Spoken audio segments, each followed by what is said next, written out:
Di panggung sejarah, ada nama-nama yang gaungnya tak pernah lekang oleh waktu. Salah satunya adalah Titanic. Ini bukan sekadar nama sebuah kapal. Ini adalah simbol dari ambisi besar, kemewahan yang tak terbayangkan, sekaligus tragedi yang menyentak kesadaran dunia. Titanic lahir dari persaingan sengit di awal abad ke-20. White Star Line, Cunard Line, Hamburg America Line. White Star Line, dengan dukungan finansial dari JP Morgan, tidak ingin hanya bersaing. Mereka ingin mendominasi. Mereka tidak hanya membangun kapal, mereka sedang membangun sebuah pernyataan, sebuah klaim atas supremasi di lautan. Maka, lahirlah kelas Olympic.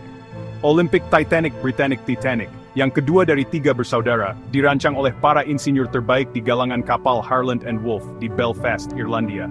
Pembangunannya adalah sebuah proyek kolosal, melibatkan ribuan pekerja selama lebih dari 2 tahun. Jika kita mencoba membayangkan Titanic, jangan bayangkan ia sebagai kapal biasa. Bayangkan sebuah hotel paling mewah di London. Bayangkan sebuah hotel paling mewah di Paris. Lalu letakkan di atas air. Itulah Titanic. Dari segi ukuran saja, ia sudah mencengangkan, panjang hampir 270 meter, setara dengan 3 lapangan sepak bola, tinggi lebih dari 53 meter, objek buatan manusia terbesar yang bergerak di masa itu. Bobot lebih dari 46.000 ton.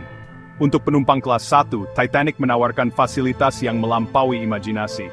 Tangga utama megah berhias kubah kaca, kafe bergaya Paris, pemandian air panas ala Turki, kolam renang dalam ruangan, yang pertama di kapal, lapangan squash, gimnasium dengan peralatan modern, kamar-kamar suite bahkan lebih mewah dari hotel termewah.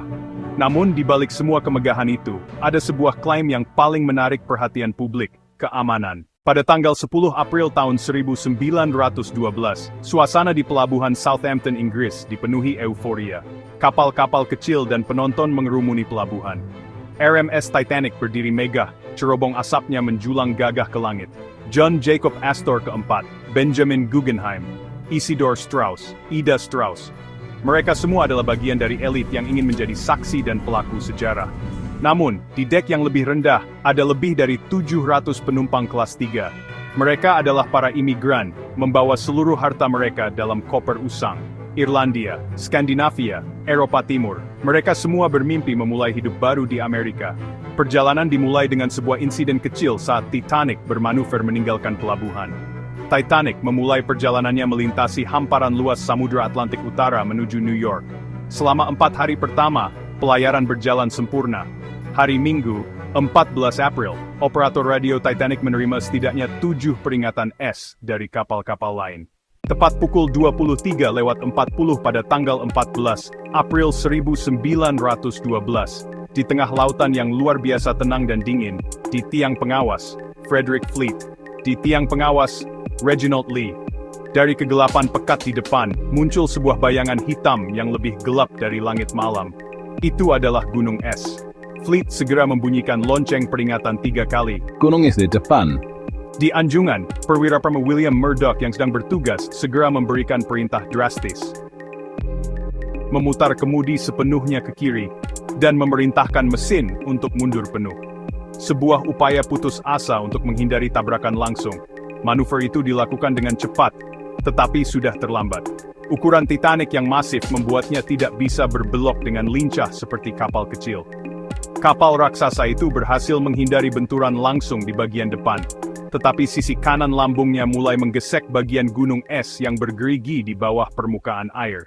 Banyak penumpang yang, tidak merasakan apa-apa selain getaran ringan, seolah-olah kapal hanya melewati gundukan kecil. Beberapa yang sedang bermain kartu di ruang merokok melihat es jatuh ke dek. Namun, di bawah garis air, kerusakan yang terjadi sangat parah. Thomas Andrews, sang perancang kapal yang kebetulan ikut dalam pelayaran perdana, dipanggil untuk melakukan inspeksi cepat. Saat haluan Titanic semakin menunduk, kepanikan mulai mencengkeram.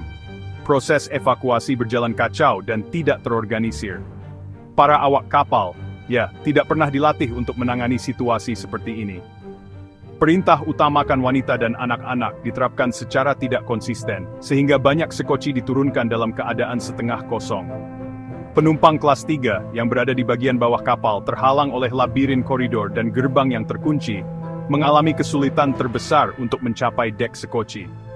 Kapal terdekat, Californian, Hanya berjarak beberapa mil tetapi radionya telah dimatikan untuk malam itu, sehingga mereka tidak menyadari roket suar putih yang ditembakkan Titanic. Sekitar pukul 2:20 dini hari tanggal 15 April 1912, setelah 2 jam 40 menit yang penuh teror, Titanic mengalami momen terakhirnya yang dramatis. Dengan bagian buritan terangkat tinggi hingga baling-balingnya terlihat jelas, sebelum akhirnya ikut meluncur ke kedalaman Atlantik yang beku.